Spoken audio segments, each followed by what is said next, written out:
दोस्तों, मेरा नाम प्रदीप है। उस रात मैं नेशनल हाईवे से सामान की डिलीवरी करके घर वापस लौट रहा था।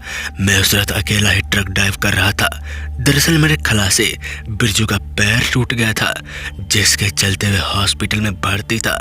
वैसे तो मुझे कोई प्रॉब्लम नहीं थी, मगर उसके साथ यहाँ वहाँ की बातें करते हुए समय अच्छे से कट जाता था। लेकिन आज ड्राइव करते हुए बड़ा बोरिंग लग रहा था। वैसे तो मैंने गाना चला रखा था, मगर फिर भी मजा नहीं आ रहा था। चलते चलते अचानक ही मेरी ट्रक एक जगह रुक गई। मैंने ट्रक दोबारा स्टार्ट करने की कोशिश की, मगर ट्रक स्टार्ट नहीं हुई।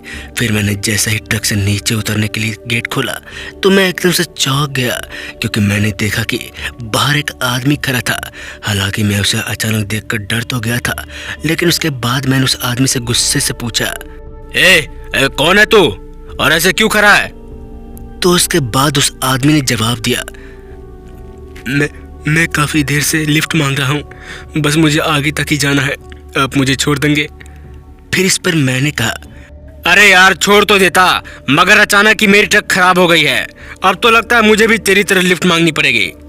इस पर वो आदमी बोला, अरे भैया, आपकी ट्रक का इंजन तो स्टार्ट ही है।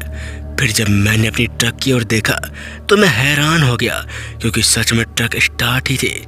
मैं मन ही मन सोच रहा था कि अभी तो ये बंद था, फिर ये अचानक कैसे स्टार्ट हो गया। मैं ये सोच ही रहा था कि वह आदमी फटाफट से मेरे ट्रक में जाकर बैठ गया। मैं अब उसे उतार भी नहीं सकता था, लिहाजा मैं बिना कुछ बोले ही वहां से चल दिया। कुछ दूर जाने के बाद एक बार फिर से मेरी ट्रक अचानक ही बंद हो गई, मगर कुछ देर इंतजार करने के बाद ट्रक अपने आप ही स्टार्ट हो गई। मैं ये देखकर हैरान हो गया। मुझे कुछ समझ नहीं आ रहा था कि मैं करूँ तो करूँ क्या। ट्रक के बार बार बंद होने से मैं तो परेशान हो गया था, लेकिन रात का वक्त होने के कारण मैं कुछ भी नहीं कर सकता था। फिर उस आदमी ने एक जगह ट्रक रोकने को कहा। हैरानी की बात तो ये थी कि उस जगह पर दूर दूर तक कोई भी बस्ती नहीं थी, पूरा जगह सुनसान था। ये देखकर मैंने उसे कहा, अरे भाई, यहाँ कहाँ उतरेगा तू? ये तो पूरा सुनसान इलाका है। वो आदमी ट्रक से उतरते हुए बोला, आप आओ हमारे साथ और देख लो। इस पर मैं हंसते हुए बोला, अरे नहीं यार, फिर कभी। मैंने इतना बोला ही था कि ट्रक के पीछे से एक एक करके बहुत सारे लोग सामने आ गए। उन्हें देखकर मेरी सांसें एकदम से तेज हो गई, लिहाजा मैं कुछ कर पाता उससे पहले ही मैंने देखा कि वो सारे लोग घायल थे। किसी का सर कटा था तो किसी का हाथ नहीं था, मानो उनकी बहुत बुरी एक्सीडेंट हुई हो।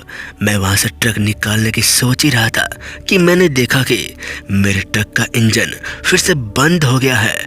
हैरानी की बात तो ये थी कि मेरी कई बार कोशिश करने के बावजूद भी ट्रक स्टार्ट नहीं हो रही थी, और पहले तो ट्रक स्टार्ट हो जाती थी, मगर अब क्या हो गया। वो सारे के सारे लोग ट्रक के बाहर अभी भी खड़े थे और तिरछी नजरियों से मुझे घूरे जा रहे थे। ये देखकर मेरे पसीने छूटने लगे।